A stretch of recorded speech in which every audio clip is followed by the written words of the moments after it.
سلام سامعین، پیش خدمت ہے جو لاسٹ ابن صفی مرحوم کی ناول اپلوڈ ہوئی لاشوں کا آبشار، اس کا ریویو۔ لاشوں کا آبشار ایک بیحد خوبصورت سی پرتجسس اور بہت کچھ آخر میں سوچنے پہ مجبور کر دینے والی ناول ہے۔ جس طرح سے اس کا کیریکٹر جو مین ویلن ہے نارنگ، وہ عدالت میں جو کچھ بھی کہتا ہے وہ ایک کسی بھی سینے میں دل رکھنے والے انسان کو بہت کچھ سوچنے پہ مجبور کر دیتا ہے۔ عیسیٰ علیہ السلام نے کہا بھی تھا کہ گناہ سے نفرت کرو، برائی سے نفرت کرو، کوئی برا انسان ہے تو اس سے نہیں۔ نارنگ کے ہاتھ میں نہیں تھا وہ جس طرح اس دنیا میں آیا، لیکن اس کے ماں باپ کی جو کیا سزا لوگوں نے اس کو دی، اس کے معصوم ذہن میں بھر دیا، اس کو برا کہہ کے جبکہ وہ ایک بچہ تھا، معصوم تھا، اس میں اس کا کوئی قصور نہیں تھا، لیکن اس کے بعد بھی لوگوں نے اس کو ٹارچر کیا، اور یہی نفسیاتی کھوکھلاپن، وہ جینیس تھا، سائنٹسٹ بنا۔ فریدی آخر میں یہ بات کہتا بھی ہے کہ اگر یہ بری راہ پہ نہ نکلا ہوتا اور اس کے ساتھ جو ہوا بچپن میں وہ نہ ہوا ہوتا تو یہ ملک و قوم کے لیے کافی کارآمد ثابت ہو سکتا تھا۔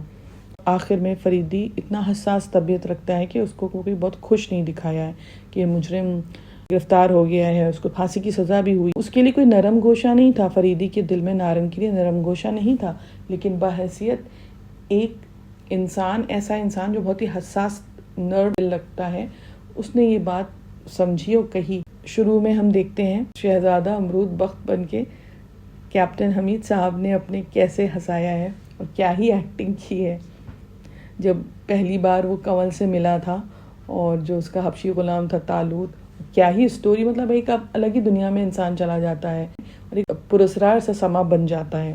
ہم ہمیشہ کہتے ہیں کہ ابن صفی مرحوم کی ہر ناول کی طرح یہ ناول بھی بہت شاندار ہے اور سوچنے پہ مجبور کرتا ہے، اور یقیناً سب کو پڑھنا بھی چاہیے۔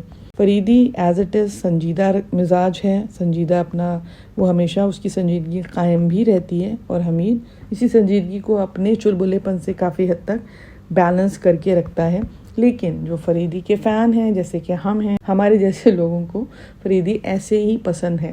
اور نارنگ اتنا خطرناک ویلن کیسے بنتا ہے، کیونکہ اس کا دماغ ہے۔ جو ڈاکٹر نارنگ ہے وہ ایک مینوپولیٹر کا بھی کام کرتا ہے، اس کی عجیب سی مسٹیریس پرسنالٹی ہوتی ہے، اور اس کو جینیس سائنٹسٹ بھی ہے۔ اگر ہم یہ کہیں وہ جینیس سائنٹسٹ ہے تو کچھ بھی غلط نہیں ہے۔ لاشوں کا آبشار ایک مسٹ ریڈ بک ہے، کافی حد تک سوچنے کے لیے مجبور کر دیتی ہے یہ کتاب۔ اگر یہ کتاب آپ کو کہیں سے ملتی ہے تو پوری ضرور پڑھیں۔